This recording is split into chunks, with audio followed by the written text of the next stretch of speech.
Hey guys, Youngblood with you, and today I wanted to talk about the new ground vehicle in Star Citizen and cover if you should consider buying the new Greycat STV. The STV, or Sports Terrain Vehicle, is part of the Greycat line of ground vehicles, also including the soon-to-be-released UTV, or utility version, which is kind of like a Polaris side-by-side, and also the PTV, which is the Greycat that we're all aware of today, but is scheduled to get a little bit of a rework in the near future. Regardless, we are here to talk STV, which is currently drivable and is for sale in the right now for $35 if you want to purchase with War Bond, which is new money, or $40 if you'd like to be able to use store credit.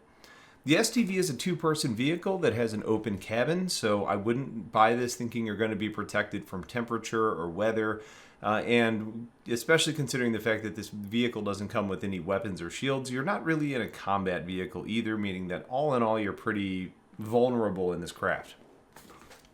The components on the vehicle are all size 0, or vehicle size components, and overall design is kind of cool, while also suffering a little bit from what I personally see in the Mule, which in my mind is almost a miniaturism that makes the scale of it just look odd. The design is intended to look a little bit like a small car or a buggy, but since they made it small enough to fit in other ships, it just looks very strangely scaled to my eye. The STV does offer some personal storage, which is a nice touch, in addition to having two hand-carry delivery-sized boxes in the rear, which means that it could be useful for box missions if you can't park your ship close to the destination, giving you a total SCU of carrying ability of 0.5. You can access the personal storage, basically water, food, ammo, etc.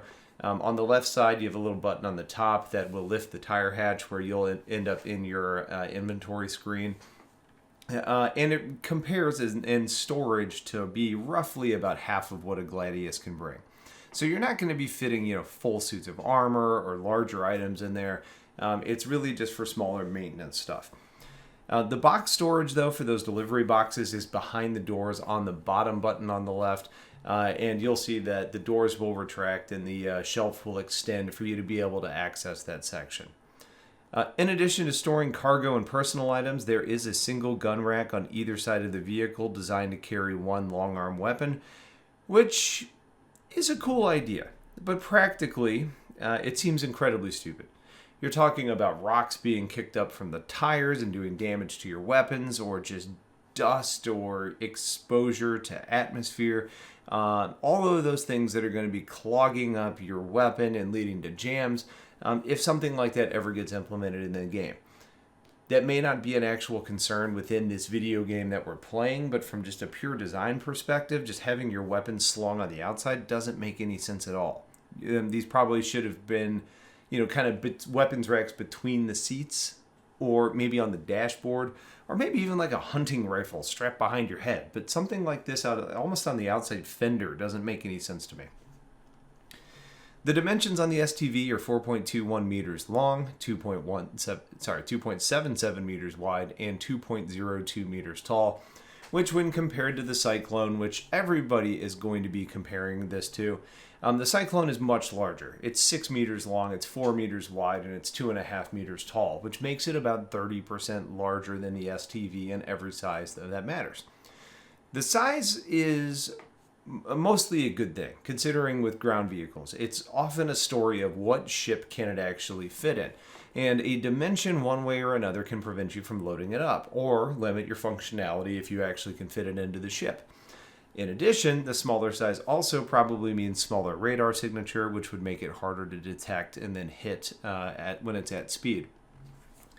The wheels on the STV are much smaller than that on the Cyclone, so I'm expecting the Cyclone would be a more capable rock crawler in dealing with obstacles than the STV should be, because the STV is also going to be winning in speed, though.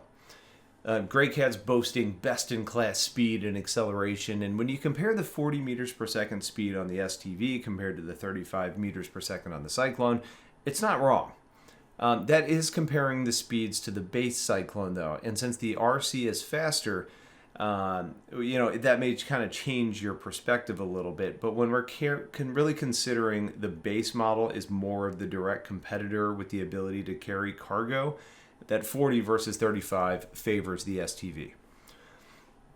I haven't done exhaustive testing of the STV and what ships it will fit in yet, but everything Cutlass and up is pretty much a no-brainer. I mean, you're not going to fit it on the small ramp of like a Vanguard, but when you have something like the smaller size of this vehicle, making it a better experience for being able to be inside the ship and still accessing the inventory to swap between ships and the vehicles, that's a really nice touch.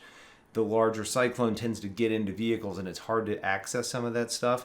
The smaller profile makes this a more user-friendly experience. One surprise ship was the Reliant, which finally has a vehicle that can fit into it aside from the PTV. So now the Courier and the STV actually seem to be a pretty decent pairing to head out into the verse with. No, unfortunately, this still does not fit into the Avenger. However, the upcoming PTV rework, if that ends up being nice, the upcoming UTV will hopefully allow it to fit within the Avenger, because the Avenger could really benefit from something being able to fit in there other than the PTV. But if that doesn't, then we're really down to the PTV only. The driving on the STV is pretty nice overall. I would describe it as it's controllable, it's quick, it's got good acceleration. However, the driving on it does seem just to kind of lack a little bit of personality, and it just drives over terrain without a lot of feel to it, which you could maybe argue is a good experience. But in a game where immersion is so valuable, not being able to really kind of get that sense of handling the terrain feels a little funny to me. So now we get into the should you buy portion of this video, and with this being a ground vehicle, the answer is simple. No. For most of you. Ground vehicles never have a UEC to real world ratio that really kind of makes it a compelling purchase. The $35 that you would spend on this doesn't equate to how long it would take you to just earn one in the game when it goes up for sale in the next patch. So you may as well just save your real life money and just earn it in the game by playing and having fun. The only reason that you should buy one of these is if you're interested in playing with one of these immediately instead of waiting for the next patch, as long as you actually plan to use this as an LTI token in the future to buy into something else later, or if you know you're going to be spending more money in the game later and you can just melt it for credits then, that may be fine. Aside from that, if you're just comparing the buggy options in the game, and you're gonna buy one regardless, I would say that the STV is probably a competitive offering against the Cyclone. And while I personally prefer the Cyclone by a fair margin, with a speed difference that isn't massive, the STV has a smaller size package that you get, which I think is a perk, even if you are sacrificing some of the personal stowage and cargo capacity. I personally prefer the larger wheelbase from an off-road perspective and the larger stowage and the wheel options, but that's mostly preference, aesthetics, and just kind of my personal predictions on how these are going to end up driving in the future and what's going to be valuable in the future. So that's basically it. That's the STV. That's your first look, and that's kind of my impressions on it. If you guys have questions, get them into the comments. Otherwise, thanks for watching. Have yourselves a wonderful day, and take care.